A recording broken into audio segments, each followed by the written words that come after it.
幻想水湖伝の最新情報をお届けする幻想水湖伝ライブ。 HD リマスターを遊ぶまで聖司の壺の聖司は誰かの名前だと思っておりました。森一丁です。よろしくお願いします。さあそしてはい、同じく進行を務めさせていただきます月城ひかです。よろしくお願いします。はい、よろしくお願いします。さらにこの方、幻想水湖伝の IP プロデューサーを務めます内藤です。よろしくお願いします。よろしくお願いします。よろしくお願いします。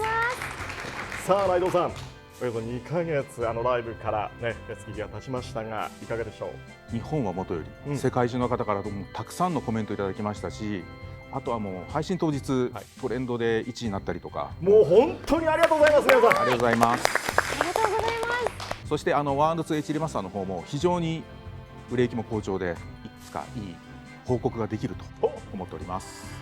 段階を得ることによって次のね、また新たな展開が生まれていくとおっしゃってましたよね。はい、なのでファーストステップがなんとなく固まってきて、セカンドステップをこの間発表させてもらって、これがちゃんとしないと次のステップにはいかないですけど、ここはしっかりやっていきたいです。さあまず今日の番組ラインナップです。こちらです。はい、幻想水湖伝スターリープのコーナーではストーリーを中心にお届けしますのでお楽しみに。ちょっと気になるのが初めての幻想水湖伝、気になりますね。初めてのうちの具足が初めての RPG 幻想水湖伝、やっとクリアしました。ありがとうございます。改めてこの2代3代と続いてみんなで楽しめるゲームになってきたっていうのは一つ嬉しいことですよね。非常にありがたいことだと思います。さあ今回はこのアニメの情報だったりその舞台の情報というのは持ってきてないということで、このラインナップからは汲み取れるんですけどよろしいですか。どちらも今すごい制作中ですので、今後しっかりとお伝えするタイミングも出てくると思うんですが、今回少しだけちょっと情報を持ってきました。ありがとうございます。まずアニメについてですが、いろいろ皆さんからのコメントもいただきまして、どこまで描くんだろうとかいろいろあったんですけど、まずアニメの主人公、そして上位の話は描き切ります。描き切る、なのでワンクールには収まらないです。ここから先は今後の話でちゃんとさせてください。楽しみです。他にもありますか。はい、さらに7月に米国で開催されるアニメエキスポにも出展が決まりました。こちらはアニメート様のご協力にアニメート様のブースの一部で展示を行います。で、海外では初となる原画展示も行いますので、ぜひアメリカのファンの皆様ご来場ください。前回のライブの時にいろんな各界のね海外の方からもメッセージコメントいただいておりますので、やっぱり皆さん期待値は高いかと思いますね。さあそして舞台に関しては、舞台に関しては新しい情報を持ってきましたので、キャストの情報ですが月城さんお願いします。はい、ご紹介させていただきます。パーン役は山沖裕貴さん、クレオ役は桜木楓さん、オデッサシルバーバーグ役は桜井しおりさん、マッシュ役は伊勢大輝さん、霞役は山内優香さん、ルック役は日暮清志郎さんとなっております。中井さんからこの俳優陣がすごくできることがもう非常にワクワクしているということで、今すごいいろいろ本書いていただいたりとかいろいろしてると思いますので、お楽しみください。ぜひ楽しみにしてください。まだキャストの情報あるので、月城さん追加でお願いします。はい、テオマクドール役は高木智之さん、インディ役は大悟セシルさん、バルバロスタルーグナー役は梶直人さんです。もう本当ねキャスト情報が盛りだくさんなんですけども、この番組にもできればそのキャストの皆さん来れる時には来てもらいたいなと思ってますので、稽古風景とか今進捗とか稽古風景だったりとかいうものはしっかりと撮ってご紹介できるようにしたいなと思いますし、途中今ちょうど衣装とか、あとはなんか集合写真、舞台でよくある集合写真の並びをどうするとか、いろんなところの今制作もずっと進んでますので、こちらの方は逆に演出の方含めてしっかりとご紹介できればなと思ってます。ぜひ楽しみにしていただきたいと思います。改めて舞台情報。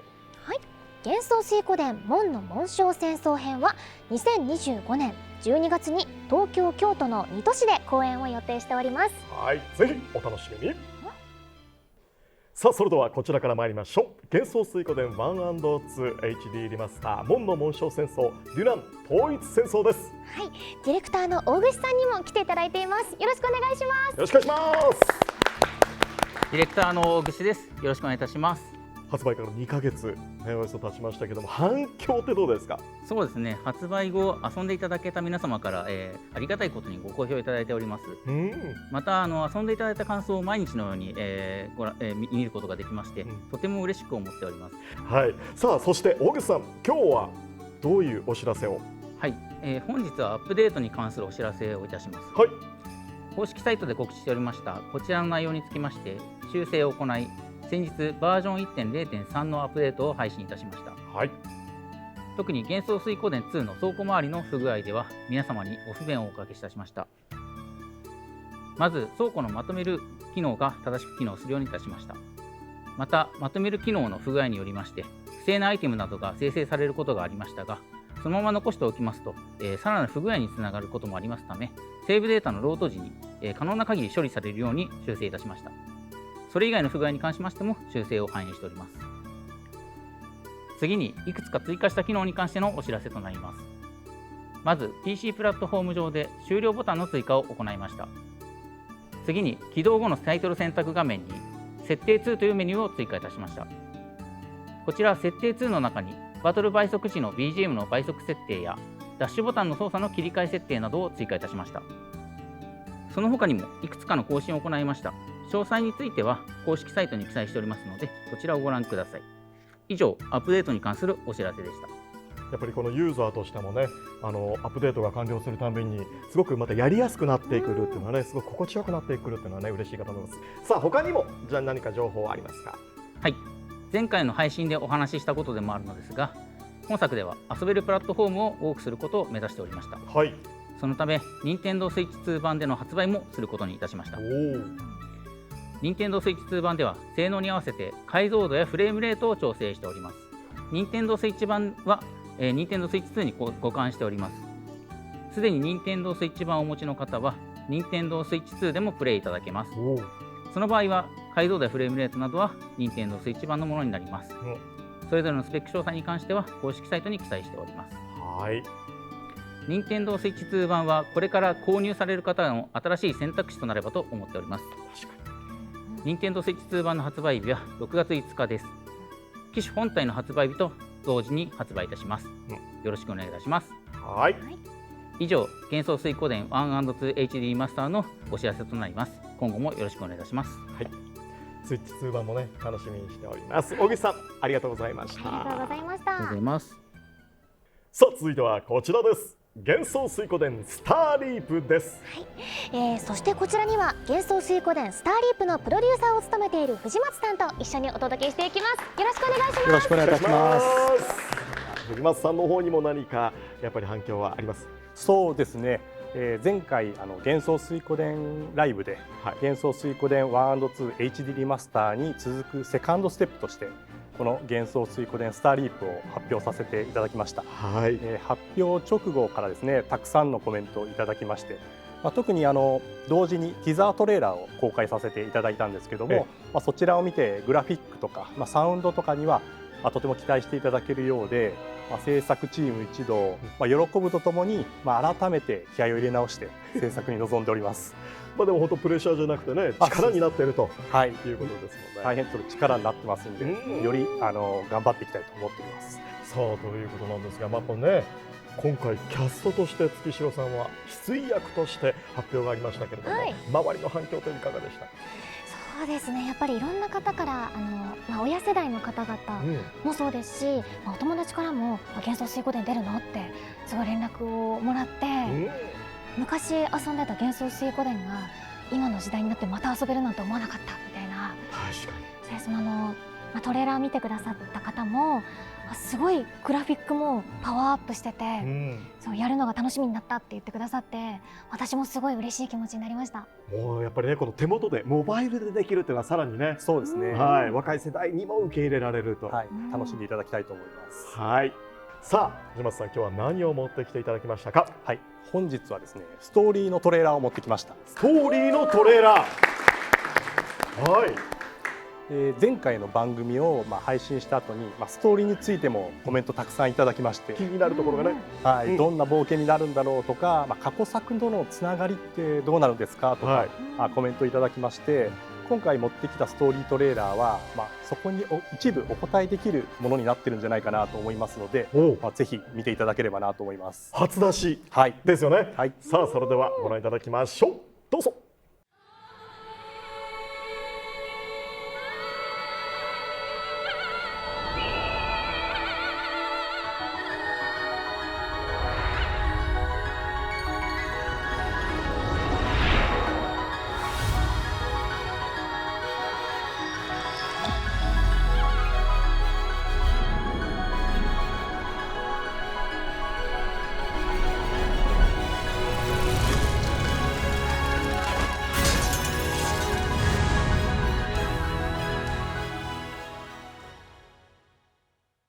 どうしよう、うちらの里が。まずはみんなを探さないと。里が燃えちまっても命さえあれば何とでもなる。みんなで力を合わせて復興させりゃいい。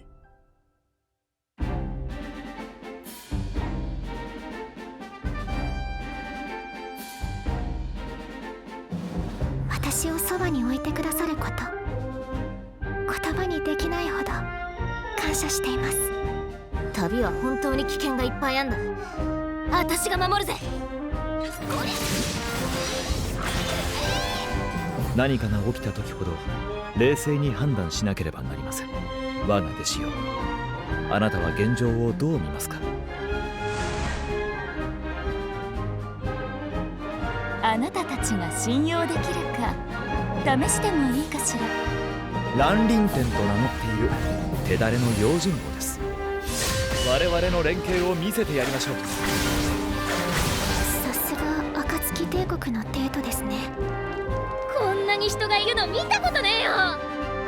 君知らないのかい？新郎のアキレスさんはこの結婚式のために今日だけ釈放されてるんだ。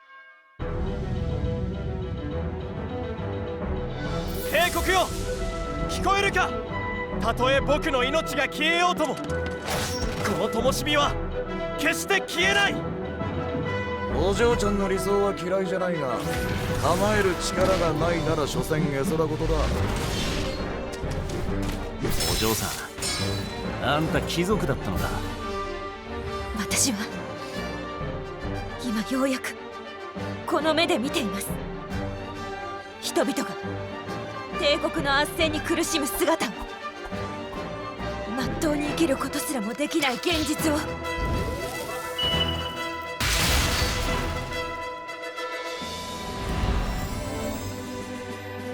処分前の人働きだ。死に物狂いで踊れ。薬で無理やりそれを呼び起こし刺激するのさ。なあお前ら、なんでこの石を欲しがってんだ？さあ、敵は刻一刻と迫ってきます。我が弟子よ、決断の時です。この地に粛清の集う兆しがあります。今は運命が揺らぎ、未来が見えぬ時、その道は時に壮絶なものとなるでしょう。未来を見つめ進みなさい。幻想水湖伝スターリープ。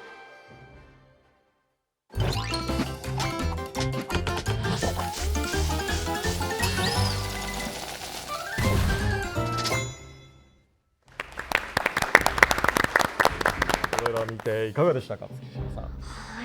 やっぱり前回のトレーラーよりもいろんなキャラクターが出てきてて、見たことないキャラクターたちもいて、この子はどんな子なんだろうっていう想像がかきたてられるような濃い内容のトレーラーだったなと思います。はい、藤松さんに加えてディレクターの竹山さんにもご一緒させていただきます。竹山さん、自己紹介お願いいたします。はい、ディレクターの竹山と申します。どうぞよろしくお願いいたします。よろしくお願いします。さあ、それではストーリーについてね、お話をお伺いする前にですね、前回の番組でご紹介いただきましたあらすじをおさらいしていきたいと思います。はい、本作は主人公を中心にメインストーリーを進めることで出会い、仲間となっていく新たな108世とともに幻想水湖伝スターリープの物語は展開されていきます。はい、新たな108世というのがね、僕らもワクワクするところなんですけれども、はい、前回は里が襲撃されて主人公一行がこの復興に向けた旅に出たというところまでお話をお伺いしましたが、はい、そうですね、前回の番組でそれをお伝えさせていただいたところで、そこから過去作キャラとどう絡むのであったり、前日談後日談って言ってましたけどそれってどういうことなんですかっていうコメントをたくさんいただきまして、はい、今回ストーリートレーラーでもお見せしたように物語の序盤では解放軍を起こす前のオデッサ、フリック、ビクトールなんかが出てきますので、今回そこを掘り下げながらお話できればと思います。はい、さあ幻想水湖伝スターリープの物語、そしてそこにオデッサやフリックがどう関わっていくのか、ズバリ教えてください。竹山さん。はい、今回、物語の序盤では里の復興のため主人公たちはとあるものを探しに旅に出ます。その最中に暁帝国の貴族であるオデッサと出会います。主人公とオデッサたちはこの物語上どういう関係なんですか？主人公たちの物語とオデッサたちの物語が交差するというイメージです。じゃあ別々に物語で進んでいると。そうなんです。はい。ある地点で行動を一時的にともします。わかるんですけど、はい、その物語を交差するっていうのがじゃあキーワードになる。そうですね。ですよね。はい、こう主人公の物語とオデッサの物語が、はい、違うところにある、次元は一緒なんだけれども違うところで別々にストーリーが進んでいると。例えばですけども、今回このスターリープから始められるっていう方がいても問題ないんですか、そのストーリー的には。そうですね、今回は幻想水湖伝の新作として新しい主人公の物語を楽しんでいただけるようにしております。なるほど。さあということで、まずはこの新作を楽しんでいただく、もちろん旧作を楽しんでからでもいいんですよということですよね。はい、その上でですね、過去のシリーズに登場したさまざまなキャラとも関わることになります。はい、ファンの方にはそこも楽しんでいただけると嬉しいですし、はい、初めて幻想水湖伝に触れていただいた方にも本作をきっかけに他のシリーズタイトルも遊んでいただけるととても嬉しいです。わかりました。これやっぱり気になるのがそのオデッサの物語、はい、これはどういう物語なんですか？はい、もうズバリ言ってしまうと、解放軍の結成に関わるお話です。結成前の話？そうですね。はい。幻想水湖伝スターリープの物語の始まりは太陽暦453年なんですが、オデッサはまだこの頃は解放軍を立ち上げていないただの帝国の貴族のお嬢様なんです。そしてハンフリーやフリック、ビクトールとどのようにして出会っていくのか、オデッサはなぜ解放軍を立ち上げることになったのか、そういう部分がしっかりと描かれております。はい。このねスターリープにこの幻想水湖伝1と幻想水湖伝の世界を崩さずに物語をこの編み込んでいくという作業ってかなり大変かなと思うんですけれども、どのように制作されているのか、今その過程もちょっとお伺いしたいなと思うんですけど、藤間さん。はい、そうですね、幻想水湖伝スターリープのストーリーは、ディレクターの竹山さんを中心としてチームで制作してます。はい、で過去作の物語も絡んできますので、崎山の IP 監修はもちろんなんですけども、幻想水湖伝5のシナリオを、手掛けた津川さんであったり、漫画家の秋内先生という方にもご協力いただいていて、秋内先生からは、過去作のキャラクターも大切にしつつ、新しいキャラクターを魅力的に見せられるよう、頑張りましたというコメントもいただいておりまして、実はたくさんのチームのメンバーでシナリオを作っていっているという感じになります。108世が集まったということですよね。さあ解放軍を立ち上げる前のオデッサたちというのもねやっぱり気になるところなんですけれども、トレーラーではこのオリジナルのキャラクターをはじめいろんなキャラクターが登場いたしました。さあそこでこのキャラクターたちのご紹介をお願いいたします。はい、先ほどのトレーラーではちょっとストーリーのトレーラーということもありまして、たくさんのキャラクターが映像に映り込んでたんですけども、ちょっと全てのキャラクターをご紹介することはできないんですけども、できる限りご紹介させていただきたいと思ってます。お願いいたします。お願いします。はい、ではまず幻想水湖伝スターリープオリジナルのキャラクターからご紹介いたします。はい、まずはこちらです。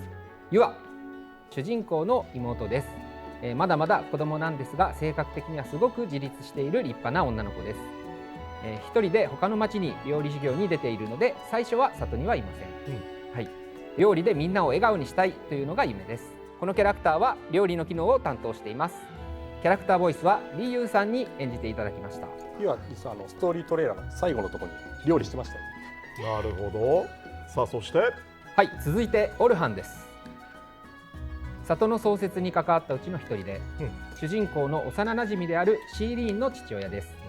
里で酒場を営んでいて、仕事中も仕事が終わってもずっと酒を飲んでいるし、戦闘中でも酒を飲むという酒浸りおじさんです。水拳の使い手ですか？いえ、そうではないです。なるほど。ただ飲んでいます。人が大好きでいろんな噂話が酒場に集まるということで、酒場ではサイドストーリーを楽しめたりします。キャラクターボイスは井上和彦さんに演じていただきました。すっごいぶっきらぼうな感じでね。そうですね。悪そうな感じですけども。続いてファラです。交易所の店員をしている女性です。かなり童顔で子供っぽく見えますが、20歳を超えているので大人です。お酒も楽しみます。ちょっと待ってください。20歳を超えているので大人ですって、はい、童顔だからってことですか？そうですね。コンビニエンスストアで免許証とかを求められる感じだということですね。はい、いつも子供に間違われるということがありました。はい。こちらのキャラクターは、里の復興でも重要な役割を担うキャラクターとなりますが、今後の番組で改めてご紹介できればと思います。キャラクターボイスは綿谷美穂さんに演じていただきました。はい、続いてフラナガンです。里の警備を日々頑張ってくれています。守りのプロなのでバトルで進化を発揮してくれます。どんな特徴があるんですか？はい、もう一言で言うと、本当に元気なキャラクターで、里で一番テンションが高いですし、話しかけるとなんか元気が出ます。キャラクターボイスは高梨健吾さんに演じていただきました。続いてスタンダールです。こちらのキャラクターですが、ラービー族というウサギのようなウサギじゃないような謎の種族です。自分自身を希代の冒険探索家と名乗っていて、主人公の冒険探を描きたいと強引に屋敷に住み着きます。結構怪しいというか、なんかうさんくささもあるんですが、実はすごい力を持っていて、このスタンダールが書いた冒険探を読むと、過去に体験したことをありありと思い出すことができます。はい、はい、キャラクターボイスは犬山犬子さんに演じていただきました。はい。そして幻想水湖伝1に登場したキャラクターが、今回のこの幻想水湖伝スターリープにも登場しますので、そのキャラクターたちを紹介させてください。はい、月城さんお願いします。はい、過去作のネタバレにならない程度に紹介させていただきたいと思います。はい、まずはオデッサです。少し世間知らずなところはありますが、気品のある優しさと不正を許さない正義感を持つ暁帝国の名門貴族の女性です。キャラクターボイスは白石遥さんに演じていただきました。はい、オデッサどうですか？僕ら大好きですよね。はい、でもオデッサに関してはあまり語らない方がいいかなと思ってますんで、はい、ぜひ幻想水湖伝1をね、プレイしていただきたいなと思ってます。はい、続いてフリックです。青いマントが特徴の旅の剣士です。腕は立つのですが、若さゆえかいろいろな面で青いところが目立つキャラクターです。キャラクターボイスは中村雄一さんに演じていただきました。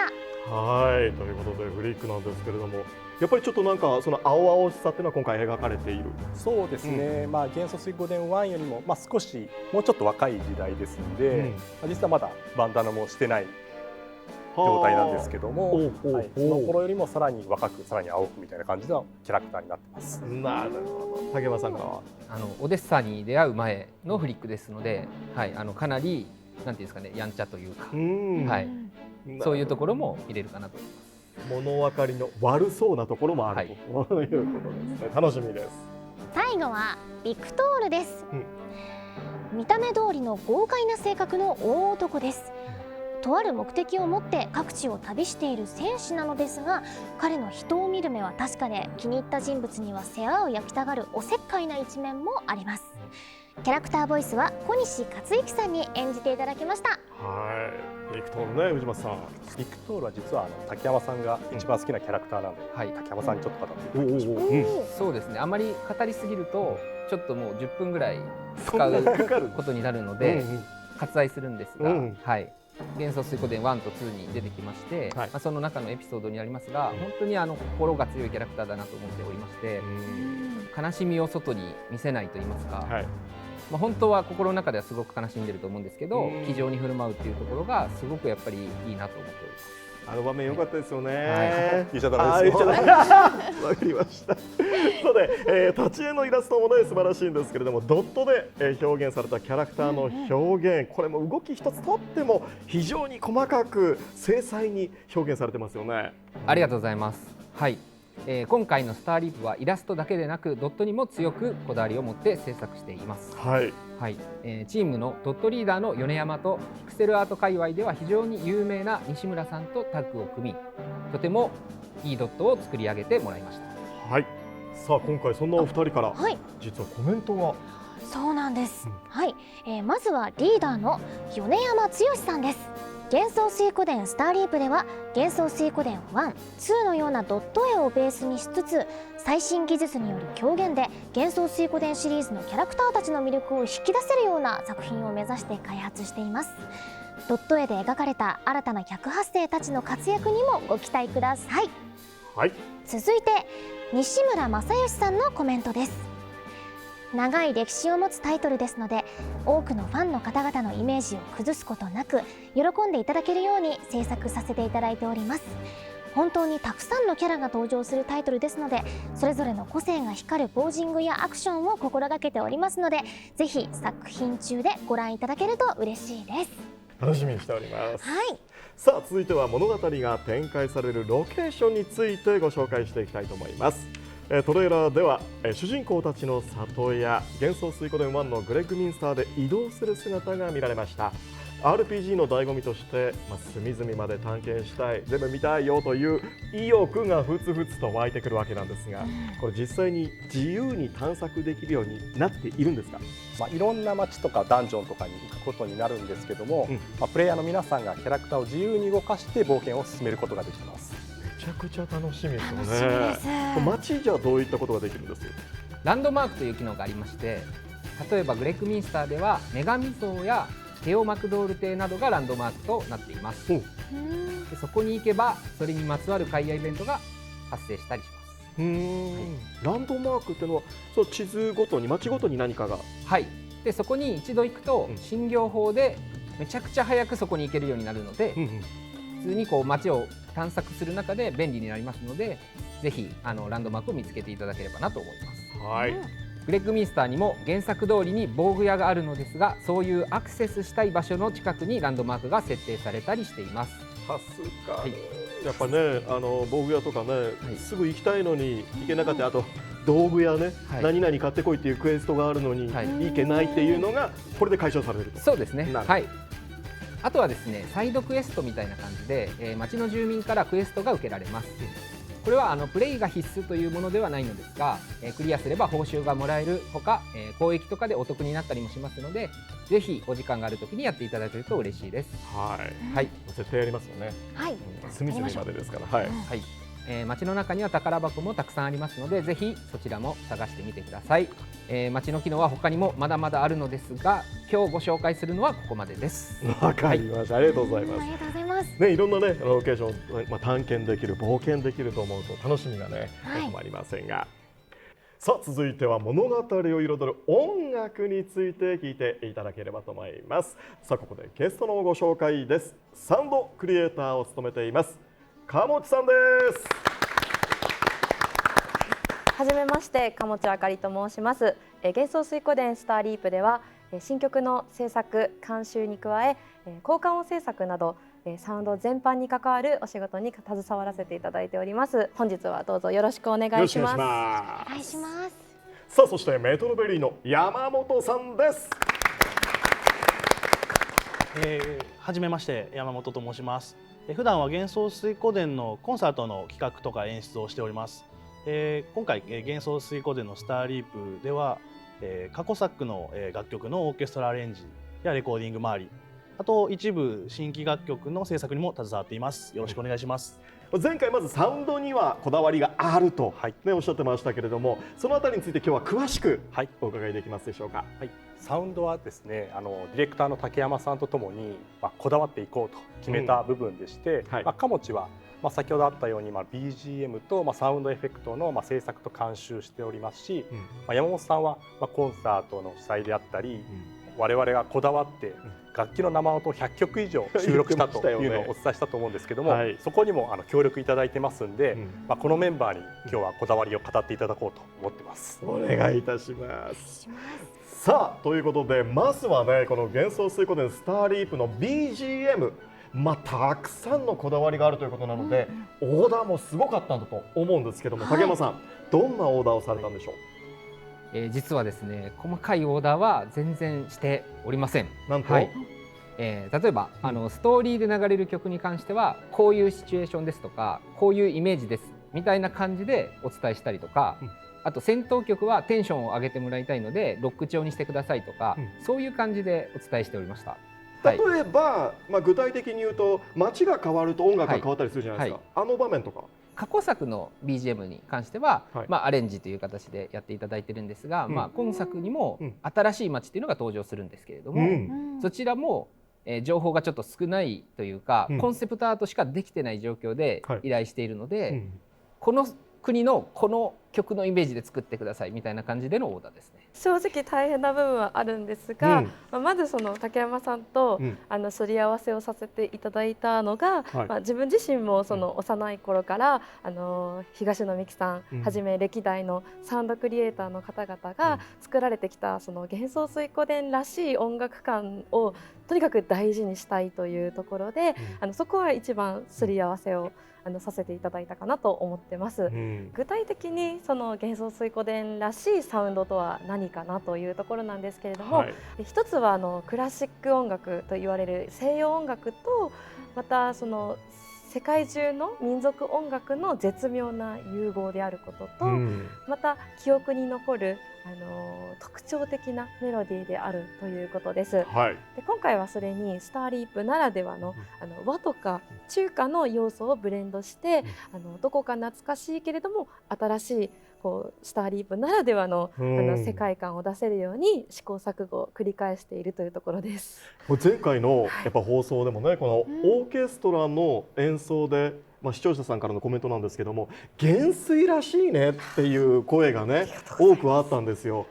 やっぱああいうのもすごく励みになっているというか。そうですね、視聴者様のコメントを私も見させていただいて、原作へのリスペクトを込めてちょいちょいと隠し要素として、メロディーのアレンジとかモチーフとかを入れさせていただいてるんですけれども、それに皆様がすぐ気がついてコメントをたくさんくださったのがとても嬉しかったです。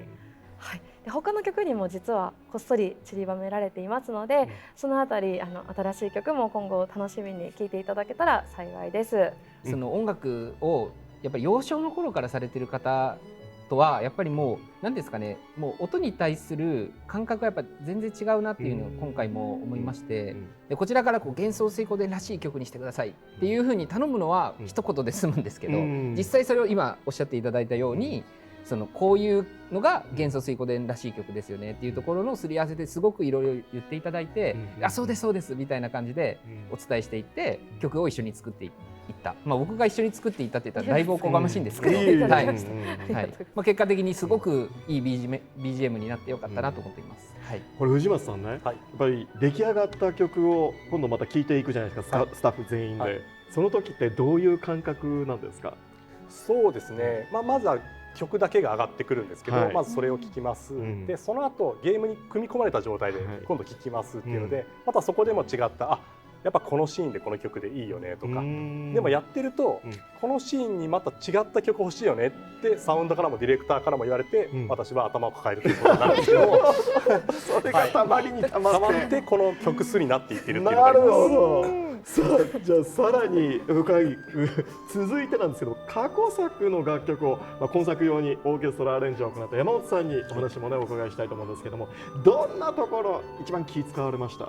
今回その楽曲数もすごく多かったということもあって、コンサートの制作チーム総出で、今回制作を担当させていただいてまして、その制作チームもちろん幻想水湖伝シリーズものすごく詳しい人たち、好きな人たちが作っているので、例えばじゃあこの楽曲をアレンジしますとなった時に、その楽曲が、どのシーンで使われている楽曲であったりとか、そういうものを、共通認識としてみんな持って制作すると、やっぱり普通にただアレンジするだけよりはだいぶこうゲームに寄った音楽が作れるかなと思ったので、結構そのあたりはすごく気を使って制作はしました。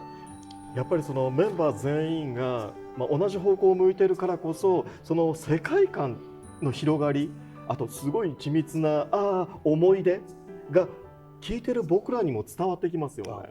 この生音でね、前回の配信なんですけども収録したっていう話をお伺いしましたけれども、この生音で苦労される部分ってのは何かあるんですか？はい、ただ全てのBGM をじゃあ生音で撮ればいいよというわけではなくて、あくまでも今の時代のゲームとして先ほども紹介いただいたみたいにドットで表現されている綺麗なグラフィックであるとか、メインストーリーがフルボイスで撮っていただいているとか、豪華なエフェクトやモーションでバトルが豪華に見える、そういうものが形作るスターリープの世界観に合うように、そして何よりもその大事なシナリオですよね、物語を魅力的に演出できるようにBGM の出し方やバランスをみんなで悩んだところが一番難しかったなと思っています。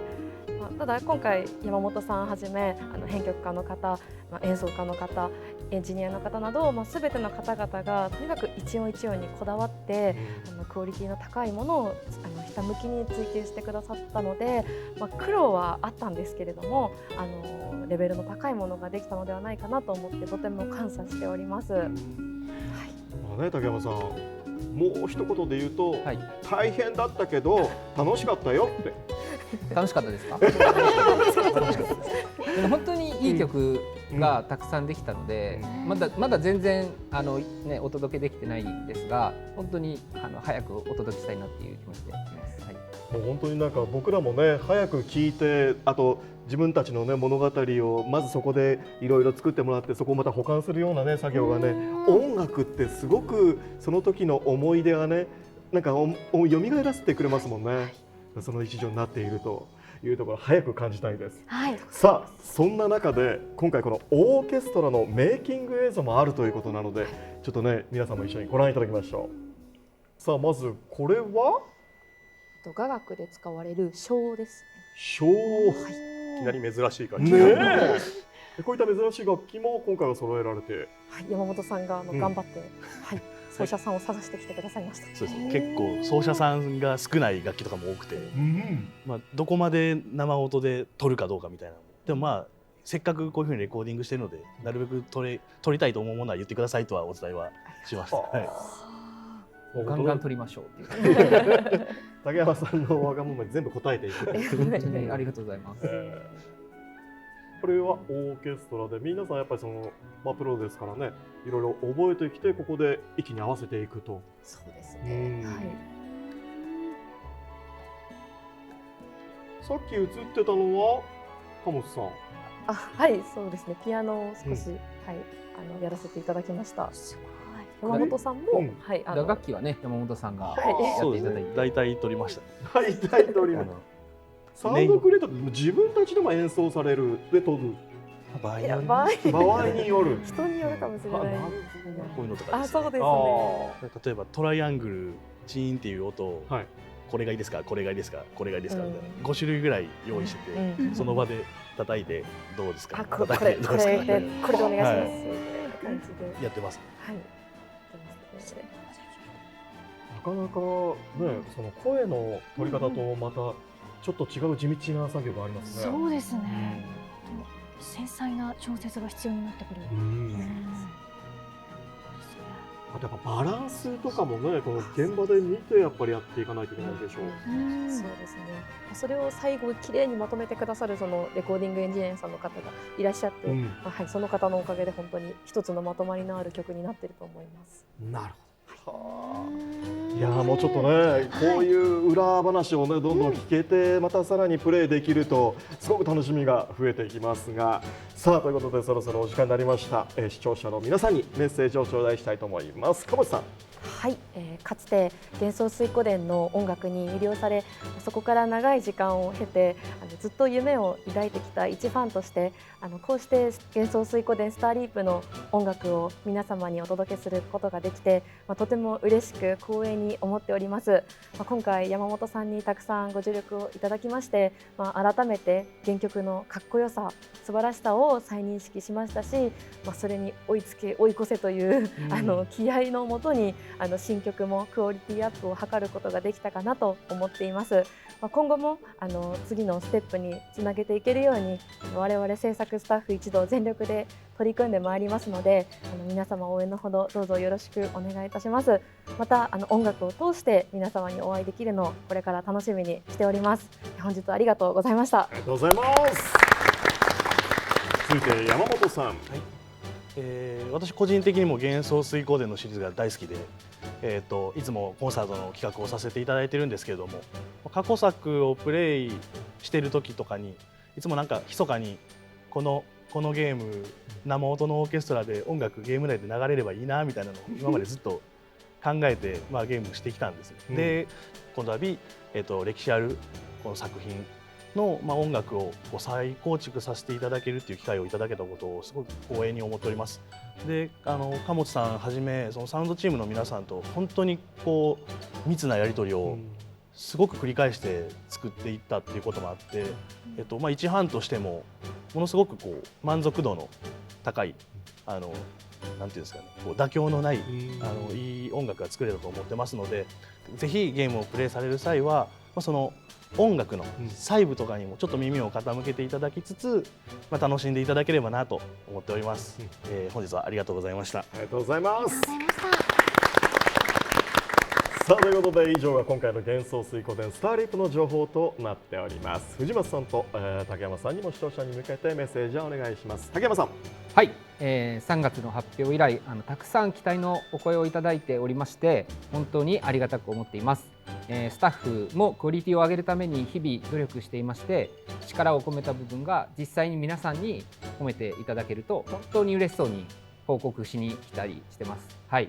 で、現在まだまだ開発中なんですが SNS 等で皆さんに応援コメントいただけると非常に励みになりますので何卒よろしくお願いいたします。はい、よろしくお願いします。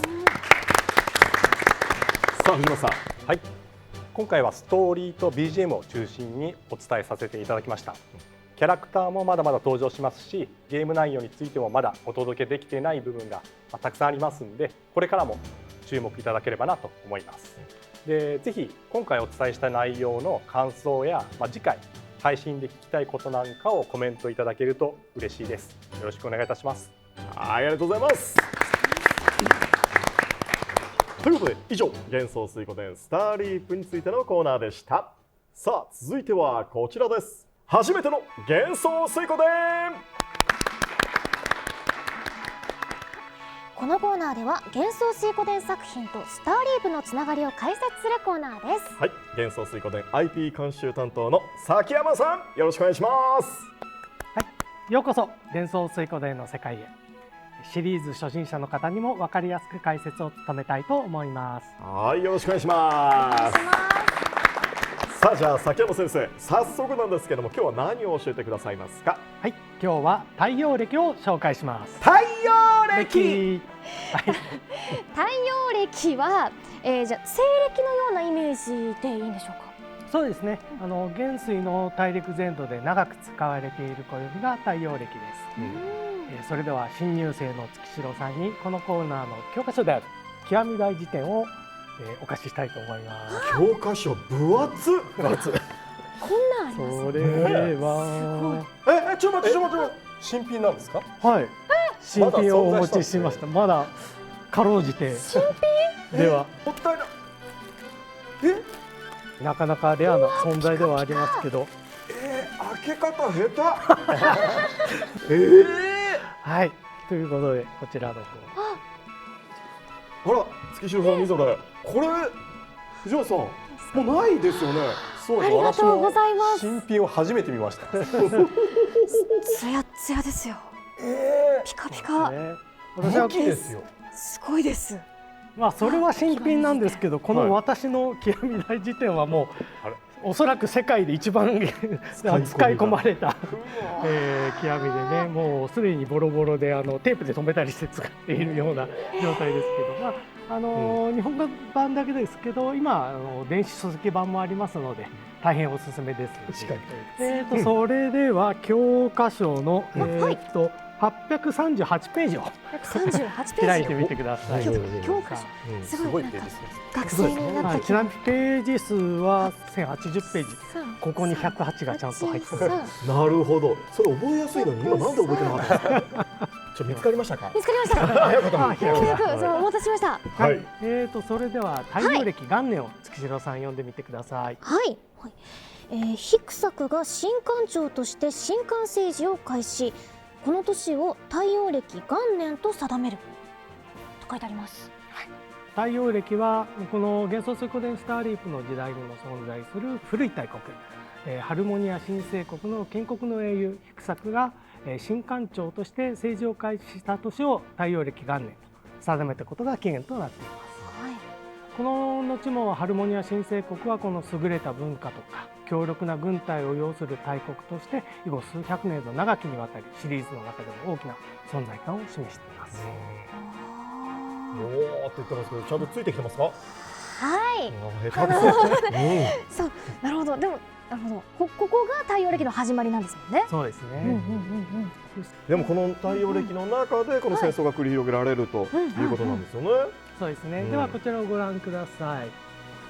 元帥シリーズはナンバリング作として5作品あります。ナンバリング作すべてが同じ世界でありながら、それぞれ別の時代とか別の場所で繰り広げられている戦記物語。物語的にはそれぞれが独立して完結しています。新作の幻想水湖伝スターリープも別世界じゃなくて、今までと同じ太陽暦で起こる物語となるんですけども、先ほど言った太陽暦453年で、幻想水湖伝5の後で、1の少し前のところから始まる物語になっています。ちょうど間なんですね。というところで、スターリープはこのシリーズ作と同じ世界の物語、地続きの世界ですので、この幻想水湖伝1&2をはじめとしたキャラクターたち、ストーリー登場してきます。さて太陽暦ですが長く続いているということもあり、俯瞰的に歴史を語るときには太陽暦で紹介すると便利です。例えばゲオルグ・プライムという人物がいるのですが、スターリープの7年前の太陽暦446年に暁帝国で発生した内乱、継承戦争で帝国6将軍として活躍したゲオルグ。幻想水湖伝5、太陽暦450年に黒い衣に身を包み女王騎士としてファレナ女王国で活躍したかっこいいゲオルグ。幻想水湖伝2、太陽暦460年のデュナン統一戦争時にとても頼りになる甘党剣士として活躍した二太刀いらずのゲオルグ。こうして見ると過去にしていた団体をもう2の時にはしていませんね。こうした歴史ものとしての謎解き要素が楽しめるのも元帥シリーズの面白いところです。となるとこのスターリープでもゲオルグは絡んでくる。そうですね。実は、前回の番組で紹介したティザートレーラーで、ワンカットなんですけども、ゲオルグ映ってるんですね。ました。ぜひ探してみてください。イノシシの辺とか、主人公とかホウとかがいる辺にいるんじゃないかなと思うんで、ぜひ見つけてみてください。はい、わかりました。さてシリーズ作だけでもこの170年という長さで描かれているんですが、公表されている幻想水湖伝の世界の歴史はこれが全てではありません。30年間受け継がれてきたこの壮大な歴史の厚みっていうのがこの幻想水湖伝の奥深さを物語っていると思います。まさにそうだと思いますね。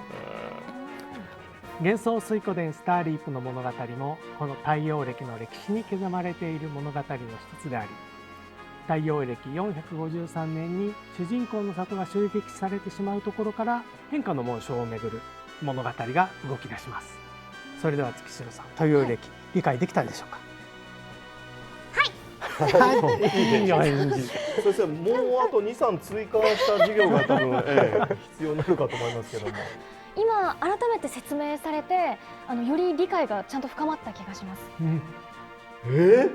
とてもそうは思えない。本当です。本当です。本当です。でもちょっとあと2時間ぐらい授業してほしいなとはものですが、はい、まずは今日のまとめを月城さんお願いします。はい、元帥の歴史を理解するには太陽暦100年はかかる。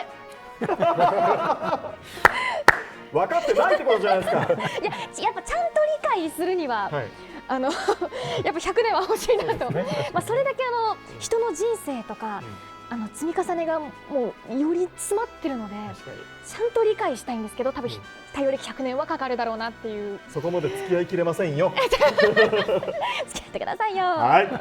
さあということで、以上初めての幻想水湖伝でした。さあということでそろそろお別れのお時間となりましたが、今日の情報まとめておきましょう。はい、公式 X では今日の情報のリマインド、そして随時新しい情報もポストしてまいります。ぜひぜひ皆さんフォローよろしくお願いします。よろしくお願いします。この番組は定期的にお届けしてまいりますので、ぜひご覧いただきたいと思います。さあそれでは最後に内藤さん、メッセージをお願いいたします。はい、皆さんまずご視聴ありがとうございました。第2回ということで、幻想水湖伝の、特にスターリープについて詳しく説明したんですけれども、本当にまだ全然話してない内容もたくさんありますし、こだわりのあるメンバーで作っていますので、ぜひちょっと今後も楽しみにしていただければと思います。そしていろいろアニメであったり舞台であったりとか、いろんな展開については今後もまた配信の中でお話していきますので、ぜひよろしくお願いします。はい、ということでまたね、番組内でこういう企画やってほしいとかっていうのはもしあったらね、そうぜひ最後のシリーズ解説コーナー、今後も崎山先生出てきてもらおうと思ってますので、こんなこと知りたいですとか、こんなことを幻想水湖伝ってどうなってるんですかとか、いろいろ番組へのメッセージいただけたらなと思っておりますので、よろしくお願いします。はい、ということでぜひまた次回お会いしましょう。ご視聴皆さん本当にありがとうございました。ありがとうございました。ありがとうございました。